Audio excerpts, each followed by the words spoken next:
yang diwakili dan untuk bertindak atas nama terdakwa pengurus koperasi yaitu Ibu Desi binti Sutopo. Terdakwa tidak memiliki penasihat hukum Yudi Sastra Kusuma SH dan kawan-kawan. Terdakwakan pada Yudi Sastra Kusuma dan Nurakim dan partner beralamat di Jalan Keramat Jaya nomor 2224 Teguh Utara Kota Jakarta Utara. Dengan surat kuasa khusus nomor 40 tanggal 18 Agustus 2020 yang telah dilakukan di Pengadilan Negeri Seksi Jayapura. Mengenai tersebut setelah membaca penetapan Ketua Komisi Jayapura, penetapan Majelis Hakim, berkas perkara dan surat-surat lain yang bersangkutan setelah mendengar saksi-saksi di persidangan keterangan dan pendapat ahli, setelah memperhatikan masalah bukti surat yang diajukan di persidangan, setelah mendengar keterangan terdakwa dan memperhatikan barang bukti yang diajukan di persidangan, setelah mendengar pembacaan tuntutan pidana yang diajukan oleh penuntut selengkapnya persidangan telah dibacakan, setelah mendengar pembelaan dari penasihat hukum terdakwa di depan persidangan, setelah mendengar tanggapan dari penuntut atas pembelaan tersebut, setelah mendengar tanggapan dari penuntut umum dari penasihat hukum terdakwa atas pendapat dari penuntut umum tersebut, menimbang bahwa terdakwa didakwa dengan dakwaan sebagai berikut. Dakwaan selengkapnya sebagai berikut resmi dan telah dibacakan. Menimbang atas surat dakwaan tersebut, terdakwa melalui penasihat hukumnya mengajukan keberatan dan telah diputuskan keputusan selah dengan amat sebagai berikut. Satu, menyatakan keberatan dari terdakwa menurut terdakwa tersebut tidak dapat diterima. Dua, memberitahu untuk melanjutkan pemeriksaan perkara nomor 240 IPLH 2020 atas nama terdakwa PT Wana Subur Sawit Tidak yang dilakukan oleh Desi binti Sutopo tersebut di atas sampai dengan keputusan akhir. Menimbang untuk membuktikan keberadaan dakwaan yang mengajukan saksi-saksi yang bersumpah di muka persidangan masing-masing sebagai berikut. Satu, saksi ahli pinjam. Dua, saksi muhtar. Tiga, saksi Renor Pahpahan SH. Empat, saksi Irwan Riyata. 5, saksi Alfi Syahri. 6, saksi Anggoro Eko Saputo SH. 7, saksi Rendra. 8, saksi Irwandi. 9, saksi Komariati. Keterangan saksi-saksi tersebut selengkapnya semua dalam putusan ini dan telah dibacakan. Bahwa penuntut telah mengajukan ahli di muka persidangan yang mereka telah bersumpah. 1, Profesor Dr. Insinyur Muhammad Hero Saharjo.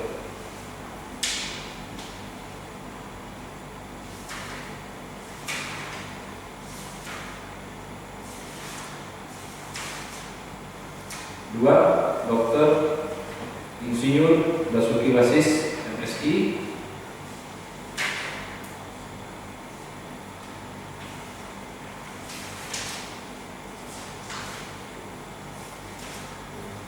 3, Dr. Henry Julianur SH MKF.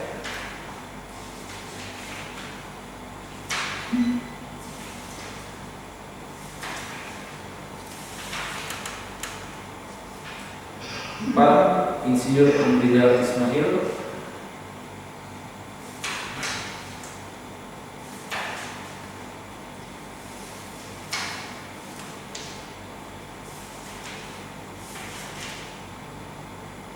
5, keterangan ahli dari penuntut umum selengkapnya sebagaimana yang termuat dalam putusan ini dan telah dibacakan. Menimbang penasihat hukum terdakwa telah menunjukkan ahli bernama Dr. Suparti SH. Keterangan ahli dari penasihat hukum terdakwa lengkapnya dalam putusan ini dan telah dibacakan. Di persidangan juga terdakwa Wana Subur Sawit Indah yang dilakukan oleh Desi binti Sutopo telah memberikan keterangan di muka persidangan selengkapnya sebagaimana dalam putusan ini dan telah dibacakan. Menimbang telah mengajukan bukti surat di persidangan dari angka 1 sampai dengan angka 41 berupa beberapa fotokopi yang terlihat laporan perkembangan kelanjutan SK perubahan pelaksanaan untuk usaha budidaya dengan SK pelayanan Menhub seluas 6.000 hektar tanggal tahun 2008 sampai dengan 2018 yang ditujukan kepada Kepala Dinas Pertanian Gunung Kabupaten Siak. Ini bahwa penuntut telah mengajukan barang bukti sebagai berikut, yaitu dari angka 1 sampai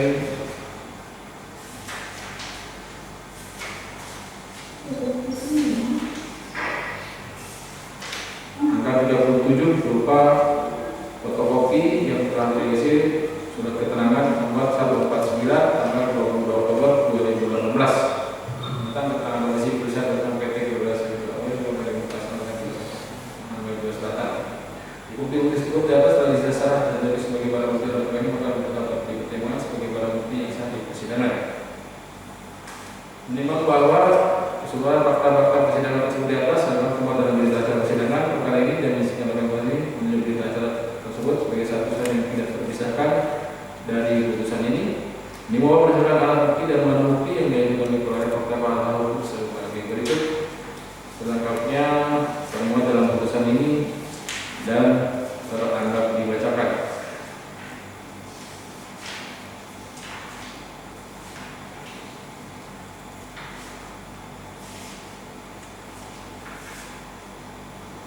Ini bahwa selanjutnya hakim akan mempertimbangkan apakah berdasarkan fakta-fakta di atas terdakwa PT Wana Subur Sawit Indah dapat menyatakan telah melakukan tindak pidana yang didakwakan kepadanya.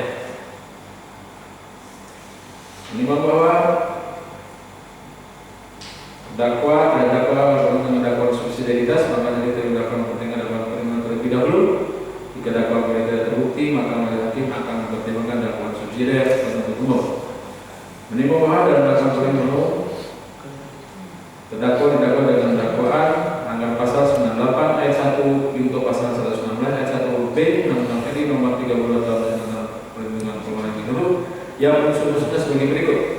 Satu, unsur setiap orang, dua, unsur dengan sengaja melakukan perbuatan mengakibatkan hilangnya baku mutu udara angin, baku mutu air, baku mutu air laut, dan atau kriteria baku kerusakan lingkungan hidup.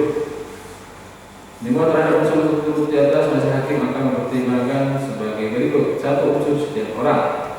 Bahwa lima, terhadap unsur setiap orang mengandung pengertian adanya orang yang merupakan subjek hukum pelaku tindak pidana dan atas tindak pidana yang dilakukan orang tersebut secara jasmani maupun rohani mampu untuk bertanggung jawab. Ini dalam pemeriksaan perkara ini pihak penuntut telah mengajukan PT Wana Subur Sawit Indah sebagai terdakwa.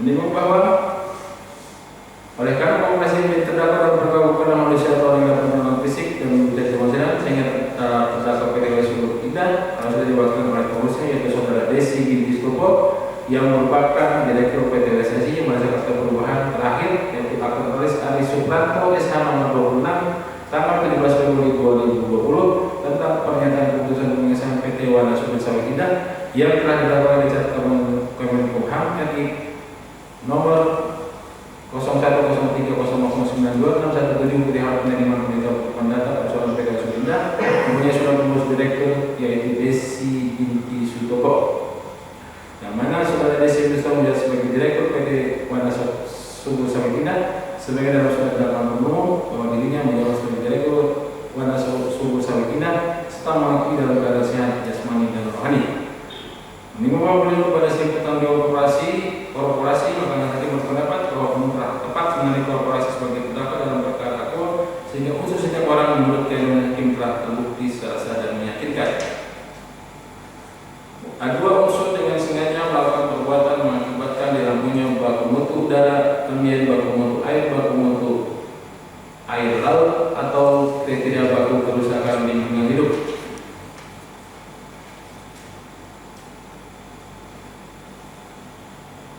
Menimbang berkaitan dengan pembuktian unsur kedua tersebut, maka majelis hakim berpendapat bahwa unsur ini tidak terbukti dengan pertimbangan hukum sebagai berikut. Bahwa PT Wana Subur Sawit Indah PSI tidak melakukan perbuatan yang seharusnya menjadi kewajibannya untuk dilakukan guna sedapat atau sedini mungkin mencegah walaupun perbuatan terdakwa PT Wana Subur Indah atau SSI tidak mengikuti demikian akibat kebakaran lahan yang mana dalam hal ini terdakwa PT WSSI telah melakukan upaya pemadaman kebakaran, tetapi karena sarana dan prasarana pengendalian dan pencegahan kebakaran yang tidak memadai dan tidak mencukupi sehingga sulit dilakukan, dan akibat tersebut tetap saja muncul. Maka oleh karena hakim berpendapat bahwa hal ini tidak masuk dalam kategori kesengajaan, baik kesengajaan dengan tujuan, kesengajaan secara keinsapan kepastian maupun kesengajaan secara keinsapan kemungkinan.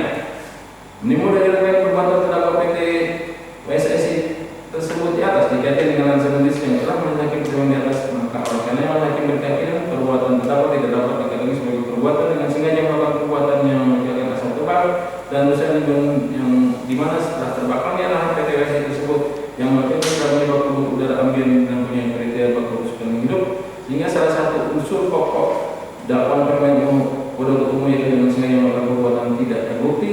Lima berdasarkan uraian perkara tersebut di atas, unsur dengan sengaja melakukan perbuatan yang akibatkan dalam baku mutu udara ambien, baku mutu air laut atau penyebab kerusakan hidup telah terbukti tidak terbukti terhadap perbuatan terdakwa, sehingga terdakwa harus membebaskan dari dakwaan perkara tersebut di atas.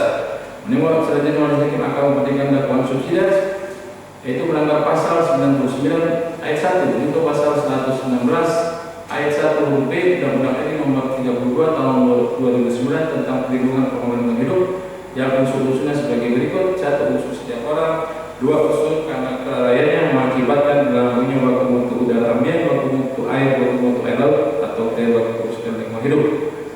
1. Untuk setiap orang telah melalui hakim pertimbangan pada dakwaan pertimbangan penuntut umum, maka secara mutatis menjadi bagian yang tidak terpisahkan dalam pertimbangan dakwaan subsidiar penuntut umum.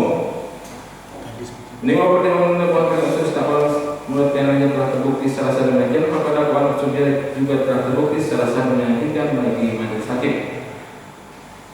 2. Unsur karena kelalaiannya mengakibatkan dalamnya baku mutu udara ambien, baku mutu air, baku mutu air laut atau kriteria baku kerusakan lingkungan hidup.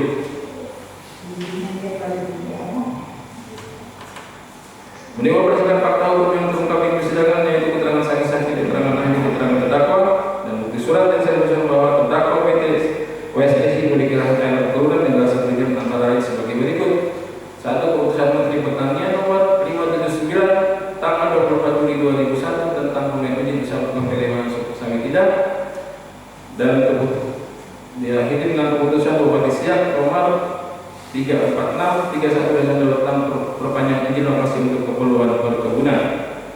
Menimbul bahwa diketahui peristiwa kebakaran pada area lahan PT WSSI, yaitu saksi Elvi Sahri pada hari Jumat tanggal 19 Juli 2009 pukul 13.00 WIB mendapat laporan dari masyarakat bahwa terdapat titik api di PT GSM yang berada di kampung Sri Gemilang, Kecamatan Kota Gosip, Kabupaten Siak, Sumatera. Setelah mendapat informasi tersebut terdapat titik api di PT GSM, saksi langsung melaporkan ke Administrasi Polsek Kota Gosip, yaitu saksi Lula Rahman, yang mana pada pukul 15.00 WIB saksi Elvi Sahri menuju ke lokasi TKP bersama dengan karyawan dari perusahaan PT PAN. Selanjutnya pada saat saksi Elvi Sahri datang ke lokasi berjualan, saksi Elvi Sahri melihat adanya lahan yang terbakar di wilayah PT GSM, lalu saksi Elvi Sahri langsung berupaya untuk memadamkan api tersebut. Ini membawa dari pihak PT WSSI awal diketahui peristiwa kebakaran pada area lahan PT WSSI, yakni saudara hasil selaku asisten agro yang kemudian menelpon saksi Muhtar pada tanggal 19 Juli 2011 pukul 18.00 WIB, dan setelah mengetahui kejadian tersebut saksi Muhtar memberitahukan kejadian tersebut kepada anggotanya karena saksi Muhtar sebagai danton, dan di sana salah satunya saksi Andri Ujab. Ini membawa area yang terbakar pada awal-awalnya berada pada blok O PT GSM, di mana pada saat saksi Muhtar dan saksi Andi bersama dengan tim dari petugas keamanan menuju ke lokasi kebakaran untuk memadamkan api sudah membesar dan diketahui awal mula api muncul. Ini pada saat terjadi kebakaran pada area PT tersebut, terus keamanannya juga sekaligus menjadi tim untuk memadamkan api hanya berjaga di pos saja, dan malam itu juga berjaga sejumlah 3 orang atau 1 shift, di mana pada saat sampai di lokasi kebakaran terjadi api sudah membesar. Membawa saksi Muhtar, saksi Andi menjaga tim tugas keamanan PT WSSI mengalami kesulitan menekan kebakaran lahan tersebut karena peralatan yang kurang, juga kurangnya personel kebakaran hutan pada awalnya serta sumber air yang terbatas. Ini bahwa tidak ada petugas yang bertanya pada area tertentu dan tidak pernah diberikan arahan oleh pimpinan PT WSSI kepada saksi Muhtar dan saksi Andi Ujab ataupun karyawan terkait apa yang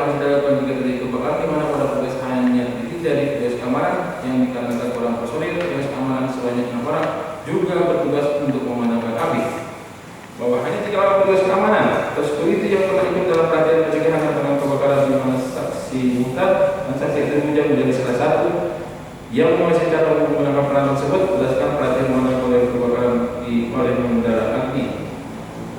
Menimbang bahwa awalnya merupakan kendaraan dari PTGSI merapat ke area PTGSI di mana alat pemadam kebakaran milik PTGSI sama dengan PTGSM, di mana semua alat pemadam tersebut ditempatkan di gudang PTGSI karena posko terletak di sana. Bahwa kondisi peralatan pemadam tersebut yaitu mesin Robin jumlahnya 6 unit dengan keadaan 5 unit berfungsi dan 1 unit rusak karena jebol pada saat digunakan untuk pemadaman, dan peralatan lain yang disediakan untuk melakukan pemadaman yaitu selang hisap, radio pinggang, journal, dan unit ekskavator, di mana pada saat kebakaran semua berfungsi dengan baik kecuali unit ekskavator dalam keadaan rusak. Bahwa PTGSI dan PTGSI ini pantau sebanyak 2 unit, alat pemadam berupa mesin Robin dan ada 5 unit, selang air ada 5 pas masing-masing 50 meter, dan juga umum air di mana sarana tersebut berfungsi dengan baik dan bisa digunakan pada kejadian kebakaran tersebut kecuali dari api ada 1 yang berfungsi karena yang 1 lolos setelah semua alat tersebut digunakan untuk PTGSI dan PTGSM. Menimbang adalah PTGSM dan PTGSI adalah satu hamparan dan publik PTGSI masih ada sama yang kegiatan bersama PTGSI sama dengan PTGSM. Menimbang bahwa pada saat kejadian itu sangat panas karena sedang musim kemarau dan ikut membantu pelaksanaan pemadam kebakaran dalam milik PTGSI dan PTGSM yaitu daftar kalkulasi Manggalaki dan dari PT Kimia Tirta Utama, PT SSL dan PT PAN dengan membawa peralatan masing-masing. Kemudian pemadam juga dibantu oleh pihak BPBD, BPD Provinsi TNI Polri dengan cara membangun titik tersebut agar tidak meluas, tetapi beberapa titik sudah dipadam bisa hidup lagi karena lahan gambut. Pemadaman hanya bisa dipadam sehingga membutuhkan bantuan motor bombing untuk memadamkannya. Bahwa ada yang terbakar dengan jarak dan tidak layak kurang lebih 1 jam menuju lokasi yang terbakar, di mana waktu yang dibutuhkan untuk memadamkan adalah selama 1 bulan karena kondisi kering dan angin kencang tepatnya pada tanggal 26 Agustus 2019 karena sudah ada hujan. Menimbang setelah terbakarnya lahan tersebut sekitar 2 minggu terdapat banyak asap atau kabut asap sampai 1 bulan lebih, di mana sebelumnya belum ada asap, yang mana kecamatan petugas bulan Agustus tidak ada perusahaan lain yang terbakar kecuali di PT GSI dan PT GSM. Menimbang pada tanggal 8 Oktober 2019 saksi anggota Eko 1 Putra SH dan saksi Rendra SH bersama dengan anggota komisi dari semua mobil pendukung lokasi kebakaran yang melakukan pemantauan secara umum dan melakukan penelitian lingkungan adanya juga ada terbakar pada lahan PT GSI yang merupakan namanya PT Bakti Sekali Hidup.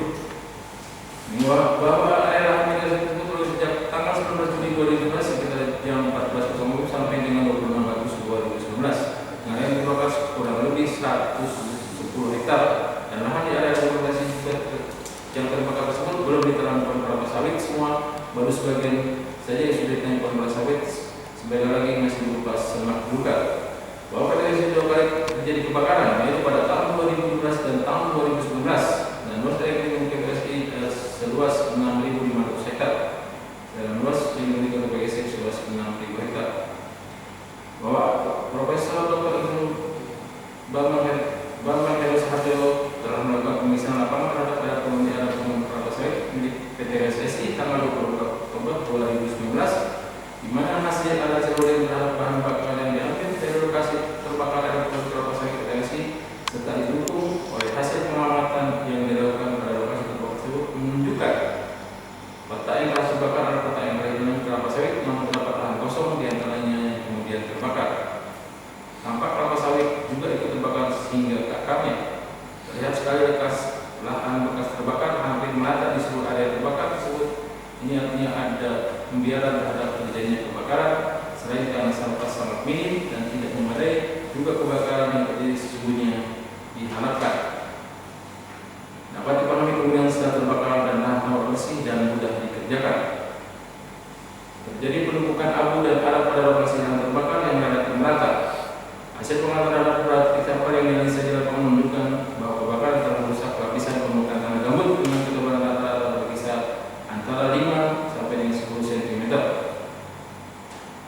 Data hasil analisa hotspot modis PRS serta Sentinel-2 menunjukkan bahwa area terbakar cenderung memiliki hotspot yang mengelompok pada periode tertentu, yaitu pada blok-blok yang telah terbakar.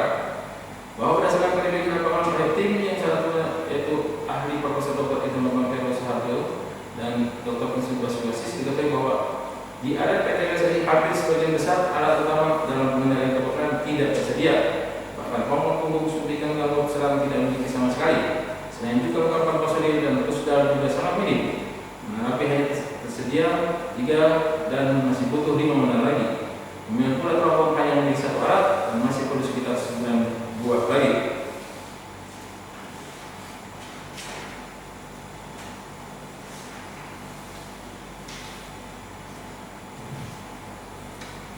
Menimba berdasarkan analisis laboratorium memang telah terjadi kerusakan tanah dan lingkungan. Ada laporan rincian sebagai berikut.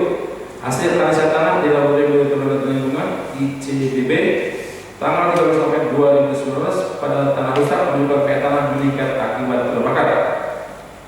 Hasil analisa tanah di laboratorium lingkungan ICBB tanggal 13 November pada tanah rusak menunjukkan C organik tanah menurun akibat terbakar. Hasil analisa tanah di laboratorium lingkungan ICBB nomor ICBB LHP tanggal 3 November 2019 pada tanah rusak menunjukkan kadar air tanah menurun akibat terbakar.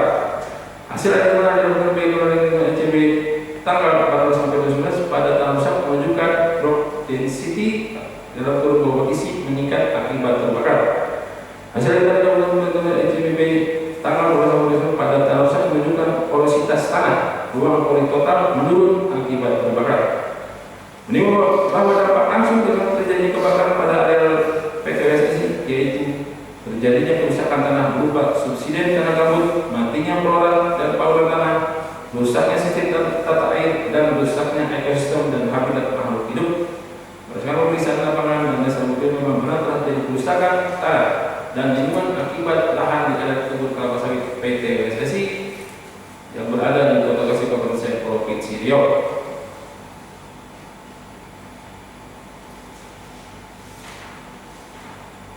Bahwa pada saat ahli Insun Hamid Aisyah melakukan pengecekan terkait sarana pelaksanaan pembukaan dan pengolahan lahan perkebunan tanpa membakar yang dimiliki PTWSSI dan juga terkait hal yang berhubungan dengan kegiatan usaha perkebunan yang dilakukan PTWSSI merupakan fakta pertama sebagai berikut. Pada saat melakukan pengecekan tempat kejadian perkara dilaksanakan dengan penyidik Mabes Polri, penyidik dari Divisi Polda Riau dan Polres Sip satu dengan PTWSSI ditemukan hamparan tanah kosong bekas terbakar, terdapat hamparan tanaman karosip yang tidak terawat dengan baik yang telah terbakar dan adanya karena pembatas lahan dari blok tanaman. Terdapat gudang penyimpanan sarana-sarana yang berwarna hitam yang terbuat dari papan yang beratapkan seng. Sarana prasarana pengairan kebakaran lahan kebun yang terdapat dalam gudang tersebut berjumlah minim. Dari minta pengiman sarana tersebut terdapat 2 unit ekskavator, mana komatsu warna kuning dalam keadaan rusak dan satu unit dalam keadaan rusak.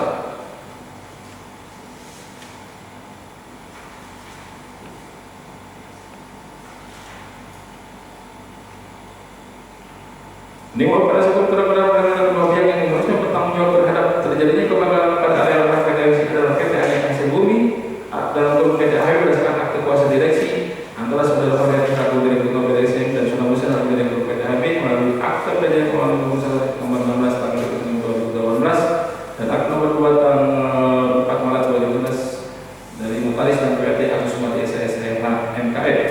Dikarenakan sudah melimpahkan seluruh tanggung jawab kepada PT HW yang melakukan pertimbangan atau proyek dakwaan pembangunan partai kedua tersebut terhadap dakwaan yang akan sebagai berikut. Bahwa berdasarkan keputusan Mahkamah Agung nomor 36 tentang pemberlakuan pedoman perundang-undangan hidup tanggal 22 Juli 2017 di mana dijelaskan dalam bentuk pertanggungjawaban pihak yang juga melakukan pencemaran dan atau perusahaan lingkungan ada 2 hal dengan yaitu kearifan dan strict liability. Bahwa setelah tersebut sebagai disebutkan di atas pemusnahan pidana suatu korporasi sebagian disebut dalam peraturan Mahkamah Agung nomor 13 tahun 2000 tentang tata cara penanganan perkara tindak pidana korporasi dalam pasal 4 ayat 1 menyatakan korporasi dapat dimintakan pertanggungjawaban sesuai dengan ketentuan pidana korporasi dalam undang-undang yang mengatur tentang korporasi. Ayat 2 menyatakan dalam menentukan pidana korporasi hakim dapat disahkan korporasi sebagaimana ayat 1 antara lain korporasi dapat memperoleh keuntungan atau manfaat dari tindak pidana tersebut atau tindak pidana tersebut dilakukan untuk kepentingan korporasi. Korporasi memberikan terjadi tindak pidana atau korporasi tidak melakukan langkah-langkah yang diperlukan untuk melakukan pencegahan, mencegah dampak yang lebih besar dan memastikan kepatuhan terhadap ketentuan hukum yang berlaku guna menghindari terjadinya tindak pidana.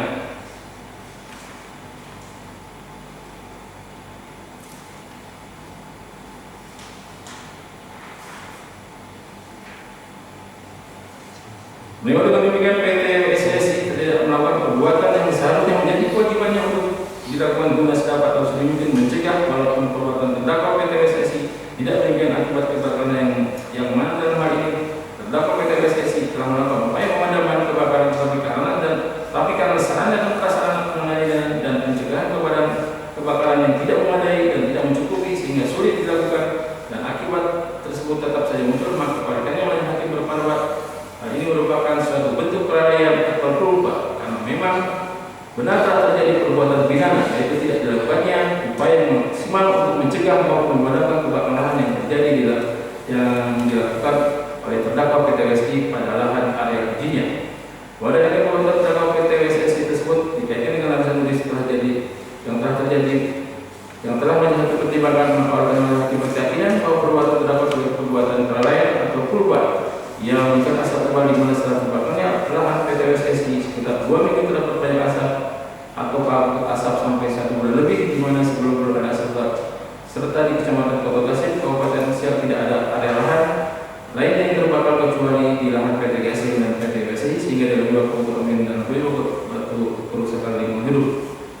Berdasarkan upaya persidangan, maka unsur kelalaian mengakibatkan namanya baku mutu udara ambien, baku mutu air atau penyebab kerusakan hidup telah terbukti dan terpenuhi atas perbuatan terdakwa. Maka seluruh unsur dalam dakwaan sudah telah terpenuhi dan malah tidak menemukan alasan dapat mengurusan kesalahan dari terdakwa, maka terdakwa dapat dinyatakan bersalah dan tentunya harus diadili secara setimbang dengan kesalahannya. Menimbang bahwa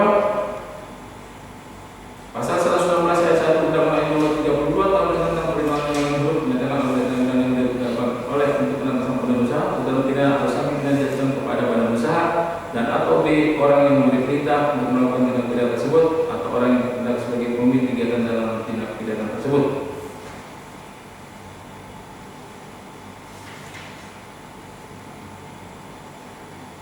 Ini bahwa dengan pertimbangan di atas maka jumlah denda yang dijatuhkan kepada terdakwa sudah tepat dan semuanya disebut dalam awal putusan di bawah ini. Ini bahwa di samping terdakwa dipidana denda dengan ketentuan pasal 119 Undang-Undang RI Nomor 32 Tahun 1995 tentang Hidup selain pidana pokok, terdapat usaha dapat dikenakan tambahan atau tindakan tata tertib berupa A. Pelepasan kebijakan yang berasal dari tindak pidana, B. Penutupan suatu sebagian tempat usaha dan atau kegiatan, C. Perbaikan atas tindak pidana, D. Kewajiban mengajukan penjatuhan terhak, E. Penempatan usaha di bawah kemampuan paling lama 3 tahun.